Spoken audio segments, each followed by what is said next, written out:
मध्य प्रदेश में कांग्रेस की राज्यसभा प्रत्याशी मीनाक्षी नटराजन का नामांकन खारिज हो गया है, जिसके बाद कांग्रेस पार्टी से लोकतंत्र की हत्या बता रही है और लगातार प्रदर्शन कर रही है। हमारे साथ में मध्य प्रदेश कांग्रेस के दिग्गज नेता और विधायक विक्रांत भूरिया जी हैं। भूरिया जी, क्या कहिएगा, ये जो मीनाक्षी नटराजन का नामांकन खारिज हुआ है, एक दुखद खबर कांग्रेस के लिए और लोकतंत्र की हत्या, आप लगातार इसको बता रहे हैं। निश्चित तौर पे देखिए, अगर चुनाव ही नहीं होंगे तो उसमें कौन जीता कौन हारा कैसे निर्धारित होगा।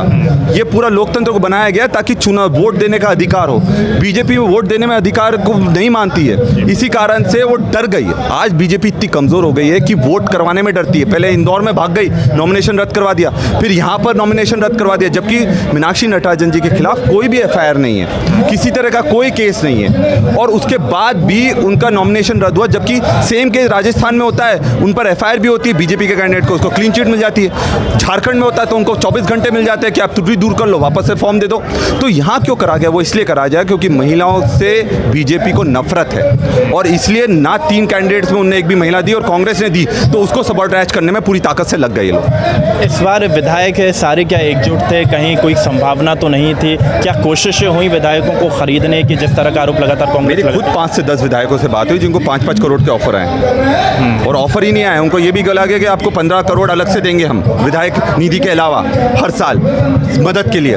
तो इस तरह के प्रलोभन के बाद भी अगर कांग्रेस का विधायक नहीं बिक रहा या फिर समझौता नहीं कर रहा, तो उसके डर से इन्होंने सोचा कि हमारे पास एक आखिरी मौका है, अगर 18 तारीख तक गए तो मुंह की खाना पड़ेगी, सबकी इज्जत खत्म हो जाएगी। इस कारण से उन्होंने ये नॉमिनेशन रद्द करने का पूरा षड्यंत्र इलेक्शन कमीशन के मिलकर रचा है। भूरिया जी, आपने वो 2020 का भी परिदृश्य देखा है, लगातार उस वक्त भी आप सरकार बचाने की कोशिशें कर रहे थे। अब वो 2020-2026 में रिपीट करने की कोशिश हो रही है। किस तरह का डर का, भय का माहौल, दबाव का माहौल बना रही है सरकार? देखिए, एक कहावत है कि किसी को इतना मत डराओ कि पूरा डर ही मिट जाए। अब तो हमारा डर मिट गया है और हम ताकत से लड़ेंगे। जितने तुम्हारे टीए पाए हैं ना, सब उखाड़ फेंकेंगे।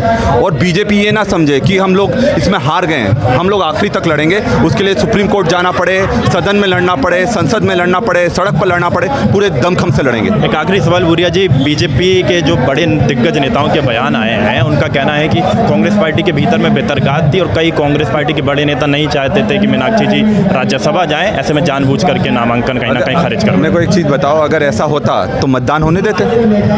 बड़े नेताओं का तो इसमें रोल ही नहीं है। ये बोल रहे हैं कि उसमें एक ऐसा कोई नोटिस है जो लिखा नहीं है, इसमें किसी नेता का रोल हो सकता है? नहीं हो सकता।